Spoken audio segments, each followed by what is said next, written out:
자, 저번 시간에 이어가지고 UML의 유즈케이스 다이어그램에 대해서 하겠습니다. 자, 플레이어라는 액터가 있고요. 유즈케이스는 플레이 게임, 컨피규어 게임, 뷰 스코어 등을 볼 수 있고요.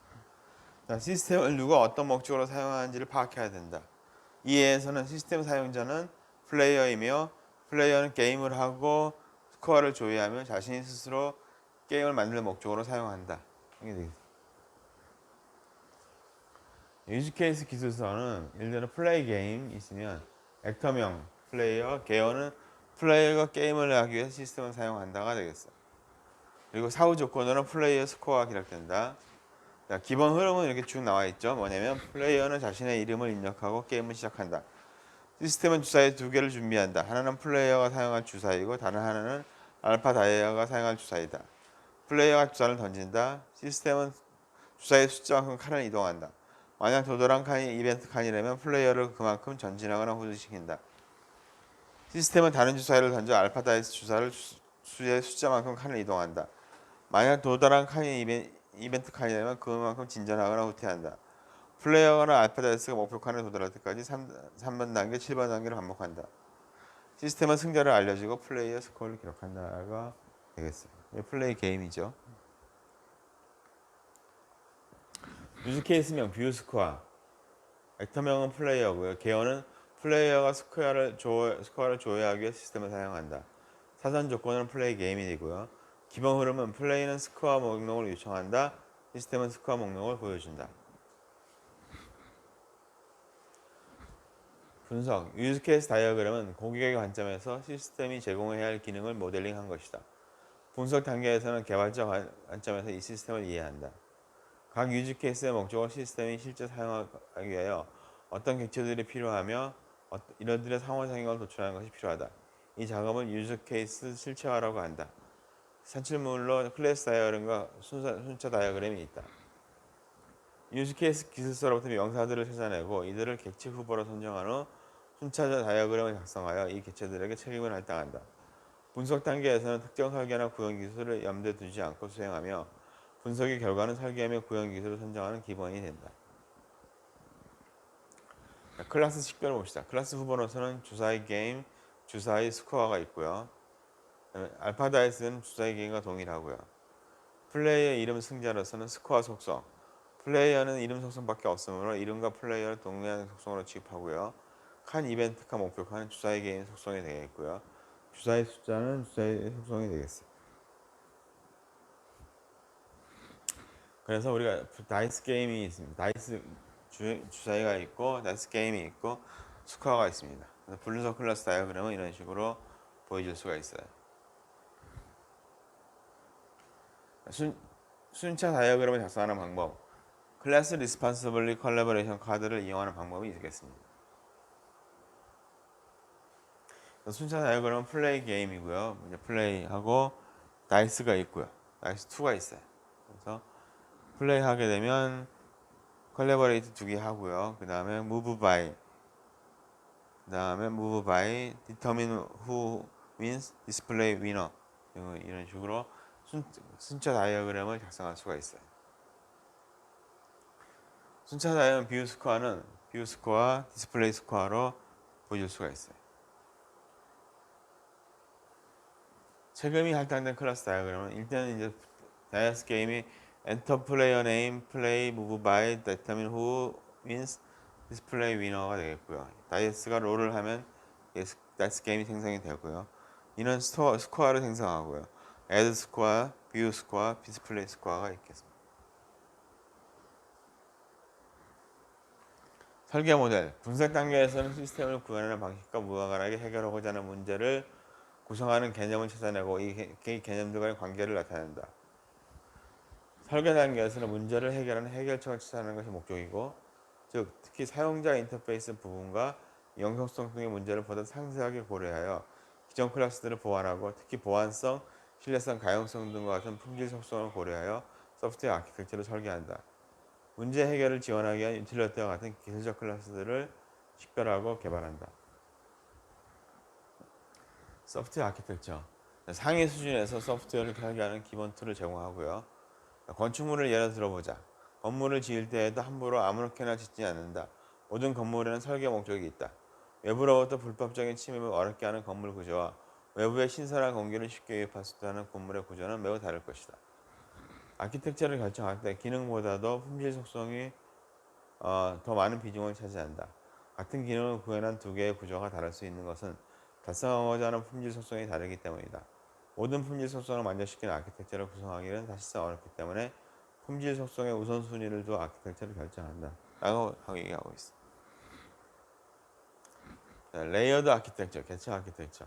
가장 일반적으로 많이 사용되는 아키텍처 시스템을 여러 계층으로 나누어 설계하여 구현한다. 계층 아키텍처에서 보통 계층 N은 N+1 계층의 서비스를 제공하는 역할을 수행한다. 즉, 각 계층은 보다 상위에 위치한 계층들에게는 서비스를 제공하고 하위 계층으로부터는 서비스를 제공받는 클라이언트 입장이 된다. 동일한 계층을 다르게 구현한다 할지라도 각 계층에 동일한 인터페이스를 제공한다면 상호 대처가 가능하다. 이는 모든 계층을 동일한 개발자가 모두 개발할 필요가 없으며 다른 개발자가 개발한 계층을 구입하여 사용할 수가 있다. 그래서 3타이어 아키텍처가 있어요. 프레젠테이션 계층은 화면을 조작하고 사용자와 소통을 수행하며 비즈니스 로직 계층은 애플리케이션 로직을 수행한다. 데이터 접근 계층은 비즈니스 로직 수행에 필요한 여러 정보를 DB에 읽거나 접하기 위한 계층이다. 아키텍처 스타일은 계층 아키텍처, 파이프 앤 필터, 파이프 앤 V 필터, 블랙보드, MVC가 있어요. 파이프 앤 필터를 봅시다. 시스템을 구성하는 각 컴포넌트를 필터라고 부르며 필터 간의 연결 관계를 파이프라고 한다. 각 필터는 입력된 데이터를 변환하여 최종적으로 출력 데이터를 생산하는 데이터 변환기 역할을 수행하고 파이프는 한 필터의 출력을 다른 필터에 입력으로 전달하는 역할을 수행한다. 예를 들어서 유닉스 쉘 프로그램은 cat, 필터 텍스트, sort, grep 아키텍처로 이런 식으로 필터링을 해서 보여줄 수가 있어요. 고려사항, 필터들은 서로 상태 정보를 공유하지 않아야 한다. 필터들은 자신이 앞서 수행하는 필터가 자신의 출력받는 필터에 대한 정보를 알지 못한다. 필터는 병렬적으로 수행되며 파이프를 통해 동기화가 이루어진다.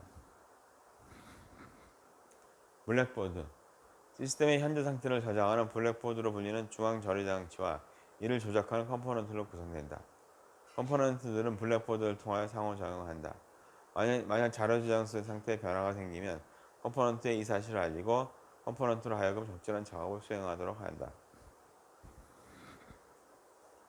환자 모니터링 시스템에서 환자의 상태, 혈압, 맥박 체온이 여기 있고요. 센서 핸들러 컴포넌트가 이를 받고요. 환자 상태 모니터링 컴포넌트는 이걸 받고요. 알림 컴포넌트는 이쪽에서부터 연락을 받게 됩니다. 고려사항, 컴포넌트들이 직접적으로 서로 소통을 하지 않기 때문에 컴포넌트 재사용이 용이하고 새로운 서비스를 제공하기 위한 컴포넌트를 쉽게 추적하기 가능하다. 그러나 자료 저장소와 컴퓨터 간의 결합도가 매우 강하여 자료 저장소의 구조의 변화에 따라 컴포넌트도 변경될 가능성이 커진다. MVC가 되겠습니다. 시스템의 컴포넌트는 세 가지 유형으로 구분한다. 모델, 컨트롤러, 뷰. 자, 모델 컴포넌트는 애플리케이션의 핵심이 되는 데이터와 기능을 제공하는 컴포넌트며 모델 컴포넌트는 뷰 컴포넌트와 컨트롤 컴포넌트에 영향을 받지 않도록 하게 한다. 뷰는 모델을 입력받아 사용자에게 보내주는 인터페이스 컴포넌트이다. 컨트롤러는 사용자로부터 요청을 처리하여 모델을 생성하고 필요한 어플리케이션 로직을 실행한다. 또한 사용자 요청에 대한 적절한 뷰를 선정하는 책임도 수행한다. 사용자는 오직 컨트롤러를 통해서만 시스템과 상호작용한다. 모델과 뷰 간의 가락관계를 약화하여 동일한 모델에 대하여 다양한 뷰를 쉽게 추가할 수 있기 때문에 해지며 뷰가 변경되더라도 모델에 영향을 주지 않도록 한다. MVC 아키텍처 스타일을 사용한 대표적인 예는 스프링 프레임워크이다.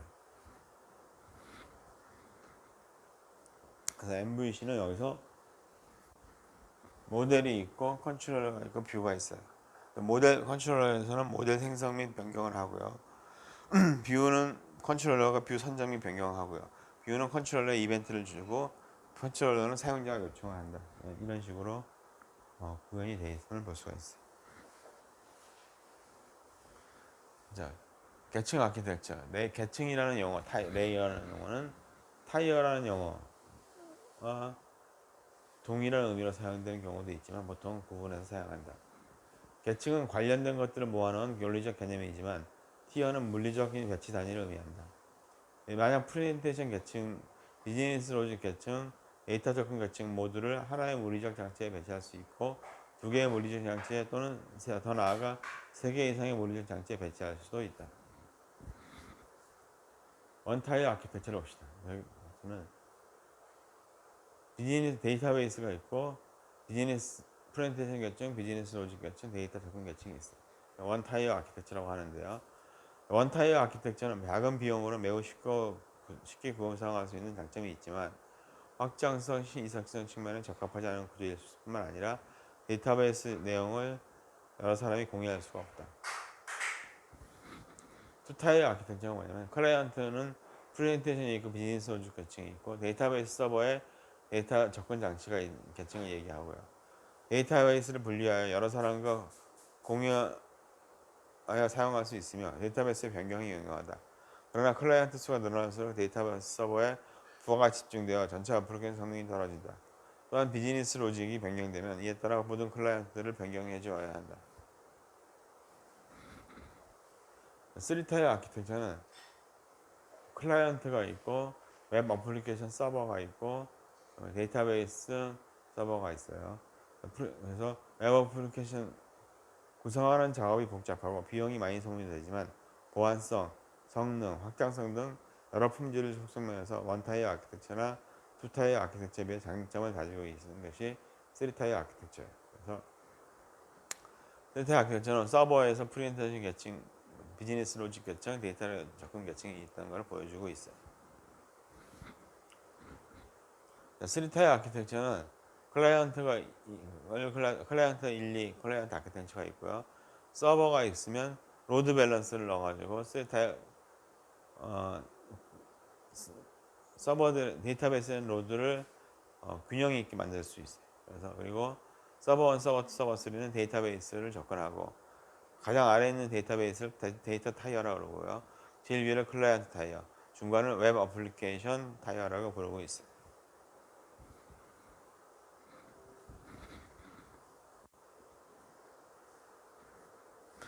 설계, 주사위 게임 봅시다. 주사위 게임은 3타이어 계층, 연타이어, 3계층, 3타이어, 연타이어 아키텍처 기반으로 설계하자. 우선 설계 순차 다이어그램을 작성해보자. 설계 순차 다이어그램에서는 분석 단계의 순차 다이어그램에서 고려하지 않았던 사용자 인터페이스와 영속성을 담당한 객체들을 식별하고 각 계층에 위치할 객체들을 명확하게 한다. 라고 얘기하고 있습니다. 사용자 인터페이스 객체 식별. 보통 사용자 인터페이스 클래스는 시스템 외부에 존재하는 것들, 액터들과 시스템 내부 간의 상호 작용을 다루기 위해 사용되며 유즈케이스 다이어그램에서는 각 액터와 유즈케이스 쌍의 하나 또는 그 이상의 사용자 인터페이스가 존재한다.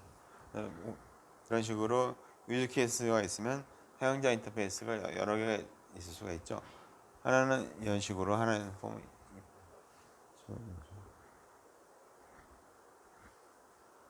설계 순차 다이어그램에서는 프레젠테이션 계층이 있고요. 비즈니스 로직 계층, 그리고 프레젠테이션 계층이 또 있어요. 그리고 데이터 접근 계층이 또 있죠.